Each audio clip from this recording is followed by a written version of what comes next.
তো হ্যালো বন্ধুরা, আবার একটা নতুন ভিডিও নিয়ে আমি আপনাদের সামনে চলে এসেছি। আজকে যে ভিডিও হতে চলেছে খুবই গুরুত্বপূর্ণ এবং ইন্টারেস্টিং ভিডিও।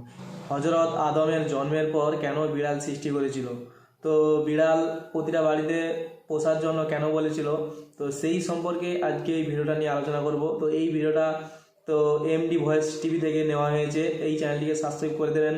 তো ভিডিওটা খুবই ইম্পর্টেন্ট এবং গুরুত্বপূর্ণ হতে চলেছে। চলুন বন্ধুরা, ভিডিওটা দেখা যাক। মোহাম্মদ সাল্লাল্লাহু আলাইহি সাল্লাম বিড়ালের একটি গোপন বিষয়ে খুব ভালোভাবে জ্ঞাত ছিলেন। আপনি একটি বিষয় জেনে আশ্চর্য হবেন যে বিড়ালের মধ্যে এমন কিছু রোগ সারাবার মতো গুণাবলী থাকে যা আমরা অনেকেই জানি না। এরা কিন্তু প্রচণ্ড বুদ্ধিমান হওয়ার পাশাপাশি এদের মধ্যে একটি রহস্য লুকিয়ে আছে, যা জানার পর আপনি আশ্চর্য হয়ে যাবেন। মায়াজা নামে রাসূল সাল্লাল্লাহু আলাইহি সাল্লামের পছন্দের একটি বিড়াল ছিল। কোনো এক সময় রাসূল সাল্লাল্লাহু আলাইহি সাল্লাম নিজের সৈন্যবাহিনীর সঙ্গে কোনো এক ময়দানে যুদ্ধের প্রস্তুতি নিয়ে যাচ্ছিলেন। হঠাৎ করে রাসূল সাল্লাল্লাহু আলাইহি সাল্লামের সামনে একটি বিড়াল চলে আসে এবং সেটি গর্ভবতী বিড়াল ছিল। আর এটি দেখে রাসূল সাল্লাল্লাহু আলাইহি সাল্লাম সঙ্গে সঙ্গে তার সৈন্যবাহিনীকে অন্য রাস্তায় ফিরিয়ে নিলেন, যাতে করে সেই গর্ভবতী বিড়ালের কোনো সমস্যা না হয়। আর একজন সাহাবীকে সেই বিড়ালের দেখাশোনা করার জন্য রেখে দিলেন, আর তাকে আদেশ করলেন যে যতক্ষণ না এই বিড়াল কোনো বাচ্চার জন্ম না দিচ্ছে ততক্ষণ পর্যন্ত যেন সেই সাহাবী সেই বিড়ালের পরিচর্যা করতে থাকে, কেননা তার জন্য যুদ্ধের ময়দানে যাওয়ার থেকেও এই গর্ভবতী বিড়ালের পরিচর্যা অত্যন্ত গুরুত্বপূর্ণ। সুবহানাল্লাহ। তারপর রাসূল সাল্লাল্লাহু আলাইহি সাল্লাম নিজের কাজ শেষ করে যখন বাড়ি ফিরছিলেন, তখন সর্বপ্রথম তিনি যেখানে বিড়াল রেখে গিয়েছিলেন সে রাস্তায় পৌঁছান এবং পরবর্তীতে সে বিড়ালকে তিনি তার সঙ্গে করে নিয়ে যান। তারপর সে বিড়ালের নাম রাসূল মায়াজা রেখেছিলেন। তারপর বাকিটা জীবন সেই বিড়ালটিকে তিনি তার সঙ্গে রেখে দেন। একবার রাসূল সাল্লাল্লাহু আলাইহি সাল্লাম ফজরের সময় উঠলেন এবং নামাজের জন্য প্রস্তুতি নিয়েছিলেন।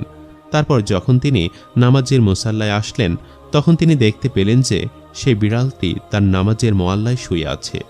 তারপর রাসূল সাল্লাল্লাহু আলাইহি সাল্লাম একটি কেচির মাধ্যমে নামাজের জায়নামাজের সেই অংশটি কেটে আলাদা করে দিলেন, যে অংশটির ওপরে বিড়ালটি শুয়েছিল।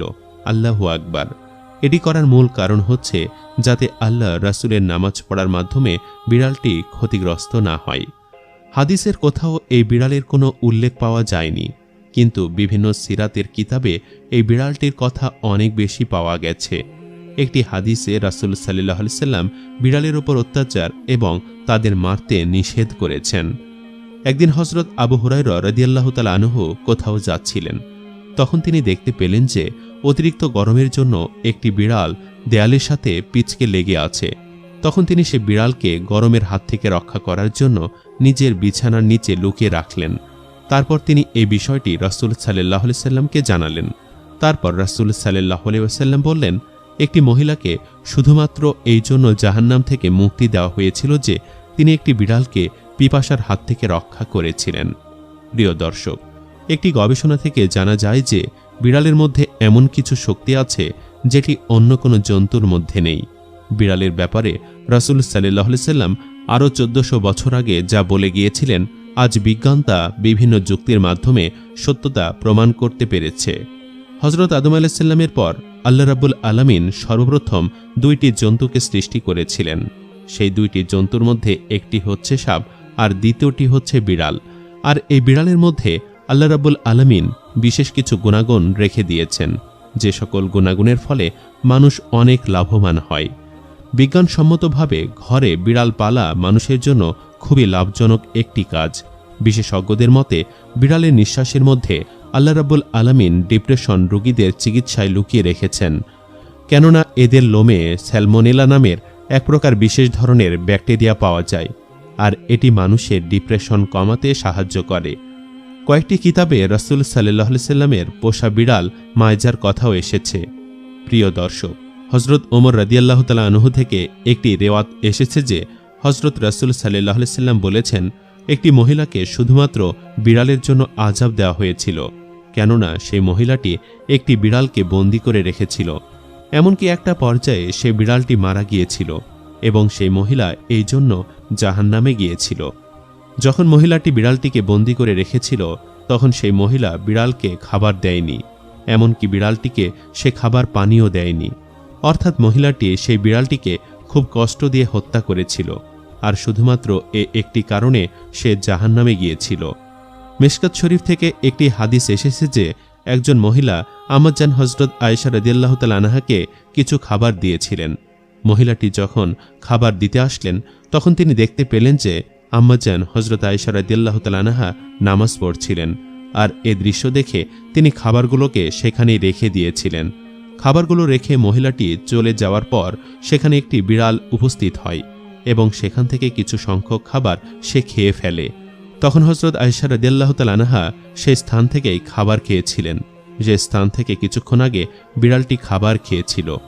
তারপর তিনি বললেন, রাসূল সাল্লাল্লাহু আলাইহি সাল্লাম জানিয়েছেন বিড়াল নাজায়েজ বা অপবিত্র কোনো প্রাণী নয়। আম্মাজান হযরত আয়েশা রাদিয়াল্লাহু তাআলা আনহা আরও এক জায়গায় বর্ণনা করেছেন, আমি রাসূল সাল্লাল্লাহু আলাইহি সাল্লামকে বিড়ালের খাওয়া অবশিষ্ট পানি দিয়ে ওযু করতে দেখেছি। রাসূল সাল্লাল্লাহু আলাইহি সাল্লাম আরও একটি জায়গায় ইরশাদ করেছেন, একটি বিড়ালের মুখ সবথেকে বেশি পরিষ্কার হয়ে থাকে।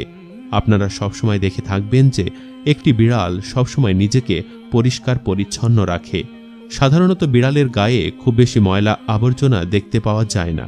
প্রিয় দর্শক, বিশেষজ্ঞদের মতে যারা বাসায় বিড়াল পালন করেন তারা হয়তো একটি বিষয় লক্ষ্য করে থাকবেন যে বিড়ালেরা ঘুমানোর সময় একটা অদ্ভুত রকমের আওয়াজ করে থাকে এবং বিশেষজ্ঞদের মতে এই আওয়াজের ফ্রিকোয়েন্সি 20 থেকে 40 হার্জের মধ্যে হয়ে থাকে। আর বিড়ালের এই ফ্রিকোয়েন্সি একজন মানুষের শরীরের জন্য খুব ভালো বলে প্রমাণিত হয়েছে। আজকালকার এই মডার্ন যুগে বিড়ালের মধ্যে লুকিয়ে থাকা এই বিশেষ পাওয়ার সম্পর্কে মানুষের কোনো আইডিয়া নেই, কিন্তু প্রাচীনকালের মানুষেরা বিড়ালের মধ্যে থাকা এই গুণাগুণ সম্পর্কে খুব ভালোভাবে জ্ঞাত ছিল, আর এই কারণেই তারা বিড়ালকে কখনোই অবহেলা করত না এবং তাদের কাছে রেখে দিত। ফ্রান্সের গবেষকদের একটি রিপোর্ট অনুযায়ী বিড়ালের এই ফ্রিকোয়েন্সি মানুষের শরীরে ক্লান্তি ভাবটি দূর করে দিতে পারে। সেই সাথে এটিও বলা হয়ে থাকে যে একটি বিড়াল পাশে থাকলে মানুষের ক্ষত খুব তাড়াতাড়ি ভালো হয়ে যায়। এমনকি বিড়ালের এই ফ্রিকোয়েন্সির জন্য মানুষের হার্ট অ্যাটাকের ঝুঁকি বিশেষভাবে কমে যায়। রাসূল সাল্লাল্লাহু আলাইহি ওয়াসাল্লাম বিড়ালের দুষ্টু মিষ্টি আচরণের পরেও তাদের সঙ্গে খুব ভালো আচরণ করতে নির্দেশ দিয়েছেন। যদি কোনো বিড়াল কোনো প্রকার খারাপ আচরণ করে থাকে তাহলে তাকে না মেরে দূরবর্তী কোনো স্থানে রেখে দেওয়াই বুদ্ধিমানের কাজ। কোনোভাবে কোনো বিড়ালকে মেরে ফেলা বা কষ্ট দেওয়া ঠিক নয়। প্রিয় দর্শক, যেমনটা বলেছিলাম, অন্য যে কোনো প্রাণীর তুলনায় বিড়ালের মুখ সবসময় বেশি পরিচ্ছন্ন থাকে, আর এজন্য সবসময় সে পরিষ্কার পানি দিয়ে নিজেকে ভিজিয়ে রাখে, আর এ কারণে এদের মধ্যে খুব কম পরিমাণে রোগ ব্যাধি দেখা যায়। ইসলামী বিড়ালকে খুব মূল্য দেওয়া হয়েছে। তো প্রিয় দর্শক, এই ছিল আমাদের আজকের এই ঘটনা। কেমন লাগলো কমেন্ট করে আমাদের অবশ্যই জানাবেন। হ্যালো বন্ধুরা, দেখতে পেলেন ভিডিওটা খুবই ইম্পর্টেন্ট এবং গুরুত্বপূর্ণ ভিডিও ছিল তথ্য ভিডিওর মাধ্যমে। তো দেখতে পেলেন কিভাবে বিড়ালের সৃষ্টি হয়েছিল বা বিড়াল বাড়িতে পুষলে কি হয়। গবেষণাগারে বিড়ালকে চিকিৎসার মাধ্যমে জানিয়ে দিয়েছে যে বিড়াল বাড়িতে পুষলে আপনাদের যে সমস্ত রোগ ব্যাধি সমস্ত কিছু ঠিকঠাক থাকবে। তো হযরত আদম জন্মের পর বিড়াল সৃষ্টি করেছিল। তো বিভিন্ন কারণে সমস্ত কিছু ডিটেলস এই ভিডিওর মাধ্যমে জানলাম। তো বন্ধুরা, ভিডিওটা যদি ভালো লেগে থাকে লাইক, শেয়ার এবং কমেন্ট করবেন, চ্যানেলটিকে সাবস্ক্রাইব করবেন।